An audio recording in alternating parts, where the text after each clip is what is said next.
நயினார் நாகேந்திரனுக்கு சொந்தமான blue diamond ஹோட்டலில் தற்போது சோதனையானது நடைபெற்று வருகிறது. கூடுதல் விவரங்களோடு நமது செய்தியாளர் நேரலையில் இணைகிறார். வணக்கம் ஜபர்சன். தற்போது நயினார் நாகேந்திரனுக்கு சொந்தமான ஹோட்டலில் ரெய்டு நடைபெற்று வருகிறது. அது தொடர்பான முழு விவரம்.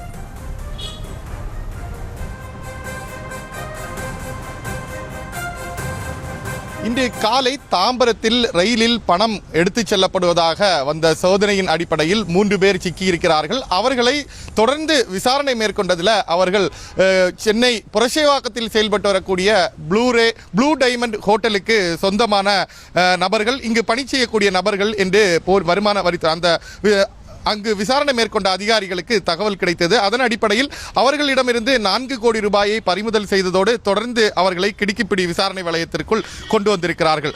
அதன் அடிப்படையில் தான் அவர்கள் இந்த ஹோட்டலானது நயினார் நாகேந்திரனுடைய தொடர்புடைய ஹோட்டல், அவருக்கு சொந்தமான ஹோட்டல் என்று சொல்லப்படுகிறது. அவர் திருநெல்வேலி நாடாளுமன்ற தொகுதியில் பாஜக சார்பில் வேட்பாளராக களமிறக்கப்பட்டிருக்கிறார். இன்னும் சில நாட்களில் இந்த தேர்தலானது நடைபெற இருக்கிறது. இந்த தேர்தல் நேரங்களில் தேர்தலுக்காக வாக்காளர்களுக்கு பணம் பட்டுவாடா செய்வதற்காகவே இந்த 4 கோடி ரூபாய் எடுத்து சென்றதாக தற்போது அங்கு பறக்கும் படையினர் சோதனையை மேற்கொண்டதில் அந்த சோதனையில் ஈடுபட்ட அதிகாரிகள் தெரிவித்திருக்கிறார்கள். இந்த பணம் இங்கிருந்து இந்த ப்ளூ டைமண்ட் ஹோட்டலில் இருந்து தான் கொண்டு செல்லப்பட்டது என்று இங்கிருந்து கைது செய்யப்பட்ட அந்த ஊழியர்கள் 3 பேரும் கொடுத்த வாக்குமூலத்தின் அடிப்படையில் தான் தற்போது இந்த விசாரணை முன்னெடுக்கப்பட்டிருக்கிறது. காலை முதலே சோதனைகள் நடைபெற்று வந்தாலும் தற்போது கூடுதலாக இங்கு அதிகாரிகள் வந்திருக்கிறார்கள். குறிப்பாக தலைமை தேர்தல் அதிகாரி ஏற்கனவே தெரிவித்திருந்தார், 10 லட்சத்துக்கும் அதிகமான ரூபாய் கண்டெடுக்கப்பட்டிருந்தால் வருமான வரித்துறை அதிகாரிகளுக்கு இது தொடர்பான தகவல்கள் கொடுக்கப்பட்டு அவர்கள் இது தொடர்பான விசாரணையை முன்னெடுப்பார்கள் என்று தெரிவிக்கப்பட்டிருந்தது. வருமான வரித்துறை அதிகாரிகள், வருவாய்த்துறை அதிகாரிகள் எல்லோரும் தற்போது தேர்தல் பணியில் தீவிரமாக ஈடுபட்டு வரக்கூடிய நிலையில்தான் அவர்கள் பறக்கும் படை வாகனத்திலேயே நேரடியாக இங்கு வந்திருக்கிறார்கள். 10க்கும் மேற்பட்ட அதிகாரிகள் தற்போது இந்த ஹோட்டலுக்கு உள்ளே இருக்கிறார்கள். இங்கு இருக்கக்கூடிய அறைகளில் எந்தெந்த அறைகளில் பணம் பதுக்கி வைக்கப்பட்டிருந்தது, இந்த பணம் எங்கிருந்து கொண்டு வரப்பட்டிருந்தது என்பது தொடர்பாக அவர்கள் விசாரணையை முன்னெடுத்திருக்கிறார்கள். குறிப்பாக இந்த ஹோட்டல் இருக்கக்கூடிய அறைகளில் எங்கெங்கு சிசிடிவி கேமராக்கள் பொருத்தப்பட்டிருக்கிறது, சிசிடிவி பொருத்தாத இடங்களில் ஏன் சிசிடிவி இந்த இடத்தில் பொருத்தப்படவில்லை என்ற கேள்வியையும் அவர்கள் முன்வைத்திருக்கிறார்கள். சிசிடிவி பொருத்தப்படாத இடத்தில் அமைந்திருக்கக்கூடிய ஒரு அறையில் தான் அவர்கள் பணத்தை பதுக்கி வைத்திருப்பதாக இங்கு வந்து சோதனையிட்ட அதிகாரிகளுக்கு முதல் கட்ட தகவல் கிடைத்திருக்கிறது.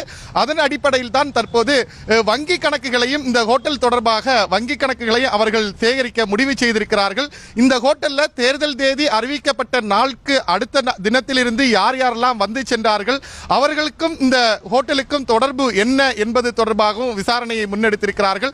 இங்கிருந்து அவர்கள் குறிப்பிட்டது போல நெல்லைக்கு மட்டும்தான் பணம் கொண்டு செல்லப்பட்டதா அல்லது இங்கிருந்து தமிழகம் முழுவதும் பாஜக மற்றும் கூட்டணி வேட்பாளர்கள் சார்பில் போட்டியிடக்கூடிய நபர்களுக்கு பணம் பட்டுவாடா இங்கிருந்து தான் நடைபெற்றதா என்ற சந்தேகத்தை இங்கு இருக்கக்கூடிய அதிகாரிகள் எழுப்பி இருக்கிறார்கள்.